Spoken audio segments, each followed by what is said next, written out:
Continuamos con el estudio de la reumatología y a continuación vamos a ver el tema 5, que es osteoartrosis. Bien, de todas las enfermedades articulares, sin duda la que tiene más prevalencia es la osteoartrosis, ¿no? Pero a diferencia de otro tipo de artritis, como la artritis reumatoide, se caracteriza porque es una enfermedad no inflamatoria. Si bien es degenerativa, ¿no? Y que afecta a las articulaciones. ¿Y qué pasa cuando afecta a las articulaciones? Condiciona el fracaso de la articulación debilitando el cartílago, ¿no? Entonces, eso es más o menos la definición de osteoartrosis. Osteoartrosis también se conoce como artritis degenerativa o simplemente como artrosis, ¿no? Son sinónimos.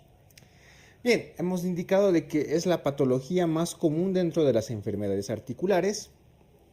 Se calcula que más o menos un 65% de la población mayor de 65 años tiene alguna alteración en alguna articulación que está en relación con la artrosis, ¿no? Evidentemente es una enfermedad degenerativa cuyo factor de riesgo importante es la edad, ¿no? Mientras más edad tenga un paciente o una persona, tiene seguramente más factor de riesgo para poder desarrollar esta enfermedad. Entonces recuerda, es una enfermedad no inflamatoria, o sea, no es inflamatoria, ¿sí?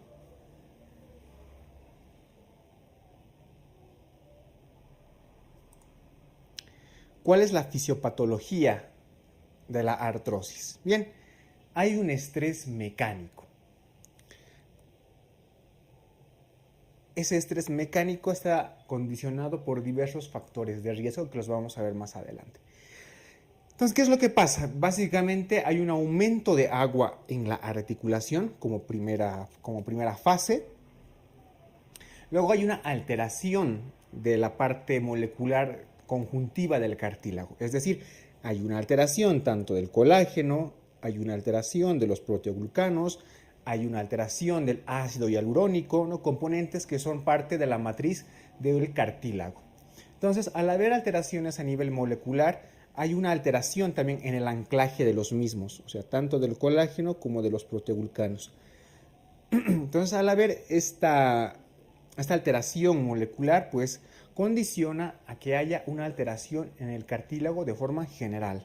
¿Por qué se produce esta alteración? Pues hay un montón de factores, como por ejemplo citocinas, las más importantes enzimas, hay ciertas colagenasas, gelatinasas, etcétera, ¿no? Enzimas que van a actuar a nivel del colágeno y de los proteoglucanos y los van a degradar, ¿no? Entonces producen un debilitamiento del cartílago.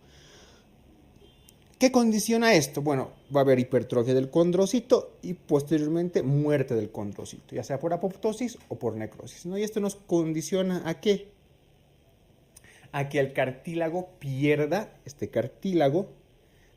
su fuerza de soporte, la característica de absorber la fuerza que se imprime en la articulación. ¿Y esto qué condiciona? Pues evidentemente a una fricción y posteriormente, como tú ves aquí, a un desgaste del cartílago. Y de esa manera hay una destrucción mecánica del cartílago articular. Entonces, esa es la fisiopatología de la artrosis. Te había indicado que hablar de su etiología, pues vamos a hablar de dos tipos. Primero, una artrosis de tipo idiopático y luego de una artrosis de tipo secundaria. En la de tipo idiopático no se conoce cuál es la causa principal, pero hay factores que están relacionados. ¿Y cuáles son estos factores? Principalmente la edad. Te he dicho que mientras más edad, más de 65 años, más riesgo de desarrollar artrosis. Factores genéticos, la obesidad. La obesidad es un factor de riesgo importante porque al aumentar de peso, las articulaciones tienen que soportar más carga, ¿no? Entonces, por eso la obesidad es un factor importante para el desarrollo de la artrosis. Y el sexo también es un factor de riesgo. Dentro de las causas secundarias, pues podemos mencionar, por ejemplo, los traumatismos, patología congénita, como por ejemplo la enfermedad de Pertes, o la displasia de cadera en desarrollo, ¿no? Enfermedades que condicionan el desarrollo de una artrosis. Bien, la clínica.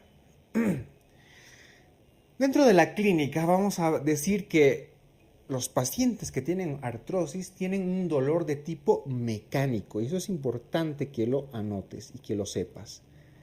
A diferencia de la artritis reumatoide, que es un dolor de tipo inflamatorio, en la osteoartrosis o simplemente artrosis existe un dolor de tipo mecánico. ¿Qué quiere decir mecánico? Que aumenta con el ejercicio o con el movimiento y cede con el reposo. A diferencia del dolor de tipo inflamatorio, que como te había mencionado en la artritis reumatoide, el dolor inflamatorio, al contrario, cede con el ejercicio. En cambio, todo lo contrario en el mecánico. El dolor mecánico aumenta con la movilidad o con el ejercicio y cede o disminuye con el reposo. Entonces, esa es una característica importante. También pueden presentar rigidez matutina, pero a diferencia de la artritis reumatoide, la rigidez matutina generalmente es menor a 30 minutos. ¿Sí? Bien, la afectación más frecuente es también en las manos, pero aquí también hay ciertas diferencias.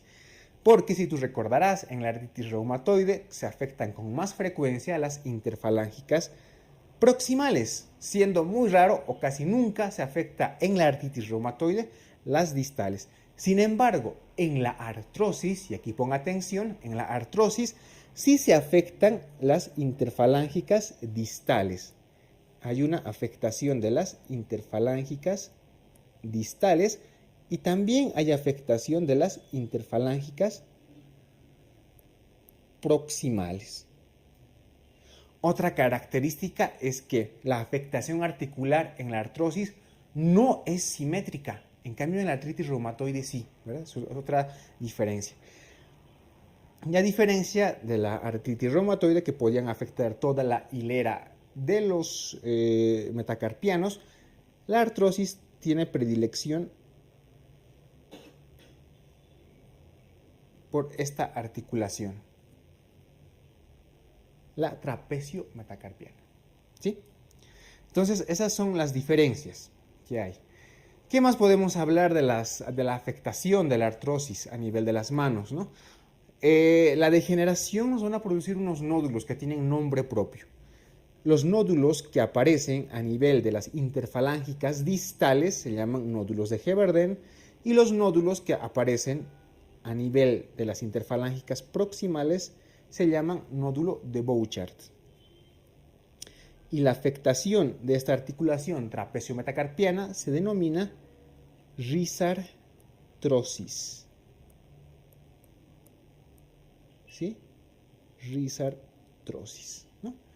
Entonces, eso es más o menos la clínica que tiene a nivel de las manos, la artrosis, ¿no? Es como aquí ves en la imagen una mano particularmente afectada. Ves que la afectación no es simétrica porque habrá algunas articulaciones que están afectadas, otras no, como por ejemplo esta que está normalita y esta que sí está afectada. Ves que ya presentan ciertos nódulos. Aquí si tú ves, ya presentan cierto engrosamiento, ciertos nódulos. Evidentemente, si es una interfalángica distal, este que te estoy señalando será un nódulo de Heberden, ¿no? Y a diferencia de este, que está en una interfalángica proximal, será un nódulo de Bouchard. Bien.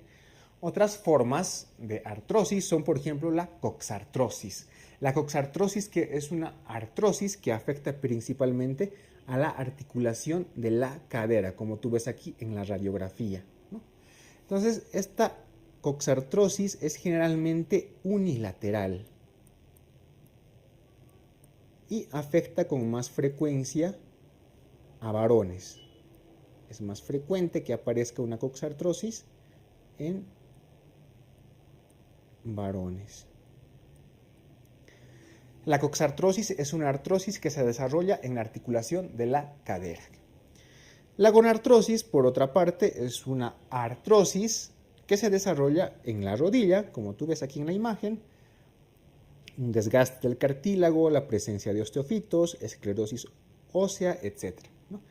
Y generalmente la gonartrosis es bilateral.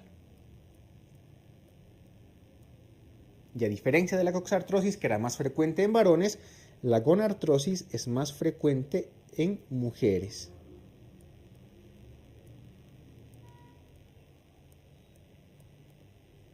¿Sí? Evidentemente de los dos, la gonartrosis es la más frecuente. Sin embargo, la afectación más frecuente, no lo olvides, es a nivel de las manos. El diagnóstico, bueno, el diagnóstico es la suma de la clínica más patrones radiológicos. ¿Por qué? Porque en esta enfermedad, los lactantes de fase aguda y la analítica es totalmente normal.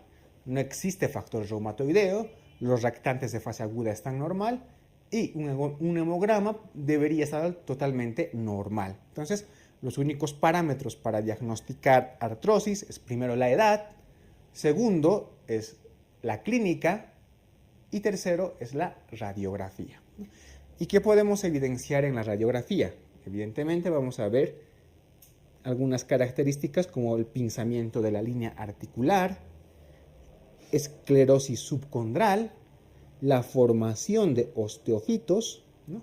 Y en algunos casos quistes o geodas subcondrales, ¿no? Ambos que van a determinar una deformidad articular. Entonces, en el diagnóstico, estas características radiográficas, evidentemente más la clínica, ¿no? Ese dolor mecánico que te habían mencionado, ese dolor que se produce con el movimiento. Bien, el tratamiento. ¿Cómo vamos a hacer el tratamiento de una osteoartrosis? El objetivo del tratamiento es, lo primero, reducir el dolor y permitir una adecuada función de la articulación, es decir, que se pueda mover de una forma adecuada. Entonces, para eso vamos a tener medidas generales. Dentro de las medidas generales, lo primero, disminución del peso, evidentemente para disminuir la carga en las articulaciones, sobre todo en las rodillas y en la cadera. Después, actividad física regular. Esto puede sonar contradictorio, si bien te he dicho que la artrosis es un dolor mecánico y que aumenta con el ejercicio, pues una actividad física moderada, regular, bien controlada y limitada, ¿no?, ayuda en el tratamiento. Higiene postural, evidentemente, ¿no? Higiene postural. Y en algunos casos, bueno, podemos utilizar aparatos de descarga, como por ejemplo un bastón o las andaderas. Evidentemente, ejercicios de rehabilitación, es decir, fisioterapia. Esas son las medidas generales que tenemos que tomar. Luego, tenemos que emplear medicación farmacológica. No existe como tal un fármaco que disminuya o que frene la degeneración del cartílago. Aunque hay prototipos, eso es sin duda, hay prototipos, ¿no?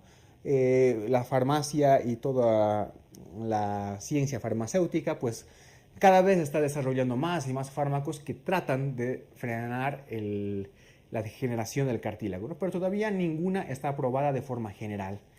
Por lo tanto, seguimos con las medidas farmacológicas clásicas, es decir, empleamos en primer lugar analgésicos como el paracetamol, que es un buen analgésico. Luego podemos administrar otro AINE, como por ejemplo el naproxeno, ketoprofeno, que tienen una potencia analgésica bastante elevada.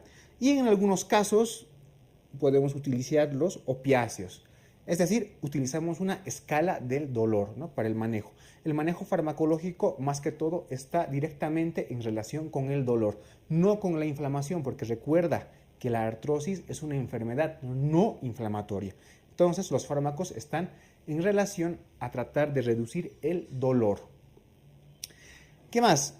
Una vez que hemos tratado de reducir el dolor con las medidas farmacológicas y vemos que el dolor no reduce o que la limitación es bastante moderada e incapacitante, tenemos como última opción el tratamiento quirúrgico, es decir, derivamos al paciente a traumatología.